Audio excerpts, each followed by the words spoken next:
இலவச colour TV வழங்குவதற்காக 7.48 லட்சம் டிவிக்கள் சப்ளை செய்வதற்கான ஆர்டர் ரத்து செய்யப்படுகிறது.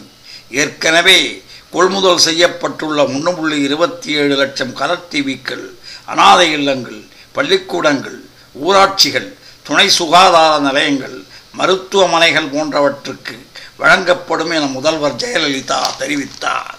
ஒரு ஆண்டுக்கு 4000 கோடி என்றால் 5 ஆண்டுகளில் கேபி கட்டணம் மூலம் கருணாநிதி குடும்பம் பெற்றது 20,000 கோடி ரூபாய் என திடுக்கிடும் தகவலையும் அவர் வெளியிட்டார். சட்டசபையில் கவர்னர் உரைக்கு நன்றி தெரிவிக்கும் தீர்மானத்தின் மீது நடந்த விவாதத்துக்கு முதல்வர் ஜெயலலிதா அளித்துள்ள பதில் உரை, உணவு பாதுகாப்புக்காக பொது விநியோக திட்டம் மூலம் இலவச அரிசி வழங்கப்படும் என தேர்தல் அறிக்கையில் குறிப்பிட்டிருந்தோம்.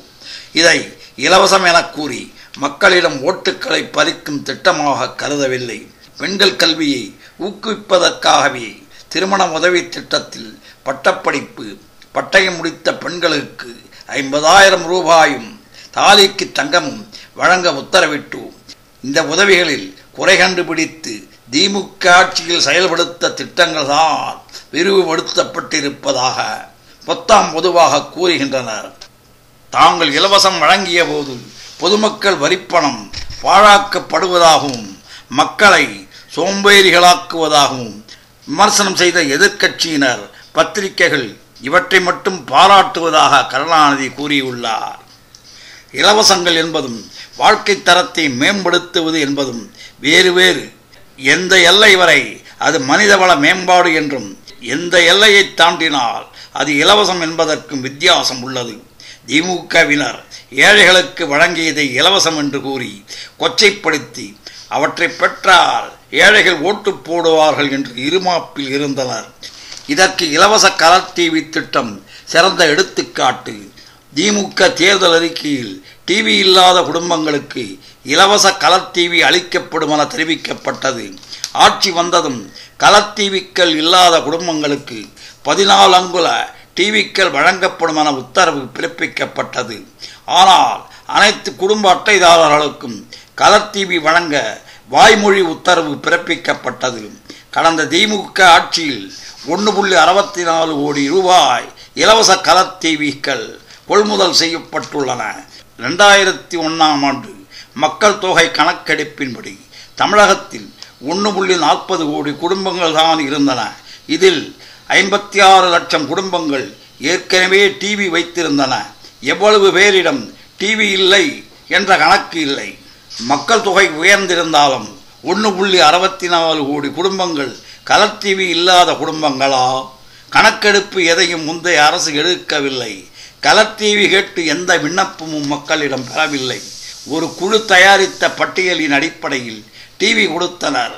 எனவே சொந்த கார் வைத்திருந்தவர்கள் கூட காரில் வந்து கலர் டிவி வாங்கி சென்ற நிலை இருந்தது.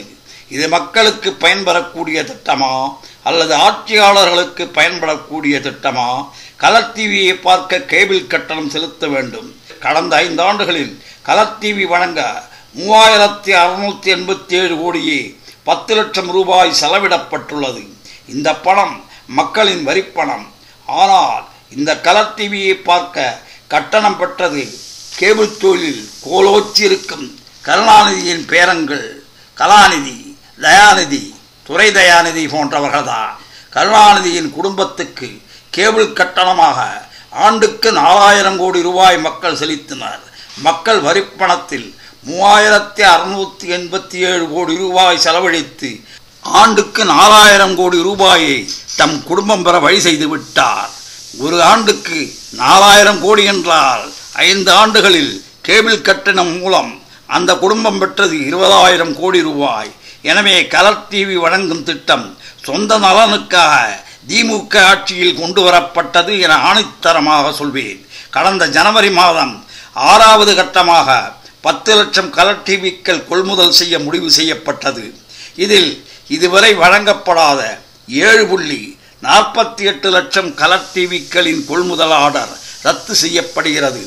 ஏற்கனவே கொள்முதல் செய்யப்பட்டு வைக்கப்பட்டுள்ள 1.27 லட்சம் கலர் டிவிக்கள் அனாதை இல்லங்கள், பள்ளிகள், ஊராட்சிகள், அரசு மருத்துவமனைகள், துணை சுகாதார நிலையங்கள் போன்றவற்றிற்கு வழங்கப்படும். இப்படித்தான் அனைத்து இலவச திட்டங்களும் இருந்தன. ஒரு பானை சோற்றுக்கு ஒரு சோறு பதம் என்பதால் மற்ற திட்டங்கள் பற்றி விளக்கவில்லை. இவ்வாறு முதல்வர் அவர்கள் கூறினார். இன்றைய தமிழக முதல்வர் மக்களுக்கான நல்ல திட்டங்களை முடிவெடுத்து நல்ல முறையில் செயல்படுத்த வேண்டும் என்பதே நமது வேண்டுகோள். நன்றி, வணக்கம்.